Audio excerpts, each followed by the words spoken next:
it's almost like a pendulum that swung back and forth over time throughout the history of the cinema. When I first started writing about film, which was in the on a regular basis in the late 1980s, the complaint then was that there was nothing for young people at the cinema. If you go back to the time of the likes of Fatal Attraction being in the cinema, which is a great record-breaking adult film, but if you take it as one bookend and maybe something like Midnight Cowboy as the other bookend, it's the only X film ever to have won the Oscar for Best Picture.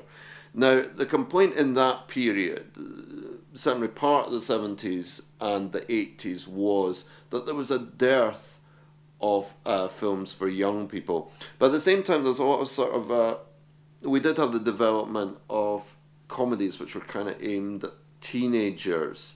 I suppose if you go back to a time before television, cinema was an entertainment for everyone.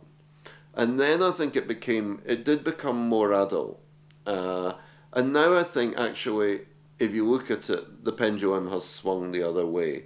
If you look at the box office charts, they're dominated by things. Okay, Harry Potter's a bit of an exception, but they're dominated.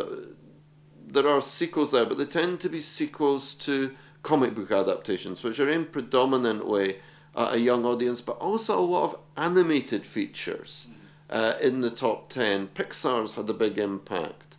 Now, did Pixar connect with the audience because it was ready, because the market was ready for it, or was it the quality of Pixar's films, which appeal to adults as well?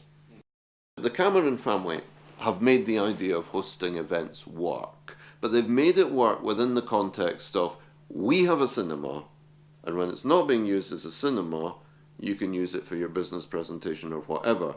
To set out I'm deeply skeptical about somebody starting off with the idea of a multi-purpose venue. This has been attempted time and time again, and it never works. They've tried it over the years with the Playhouse. The Playhouse was a dedicated cinema. It was Edinburgh's largest cinema. It had a capacity of over 3,000 it could seat. That's the sort of matches, the sort of audience you get these days for a Scottish Premier League football match. But it would regularly sell out with an audience of over 3,000 people. Now, it closed as a cinema. It hosted concerts, but they thought they could keep it as a cinema as well. But the problem with multi-purpose venues like that is, to run something as a cinema, you've got to now spend a lot of money on the equipment, on the screen and on the projection equipment. If you're going to spend that money to maximize the return on your investment, you want it to be running probably 5 shows a day, 7 days a week. You don't want it to be running once or twice a week with conferences in the other time. So I think something has to start off first and foremost as a cinema. I think they tried it at the Playhouse. They said, hey, we've still got the cinema screen.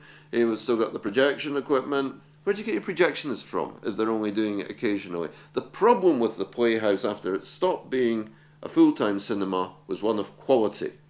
You had audiences of 3,000 people in there, and you had poor presentation of the films. So that it was used for the film festival. Sometimes it was successful. I remember watching a screening of Apocalypse Now there. I couldn't make out what they were saying.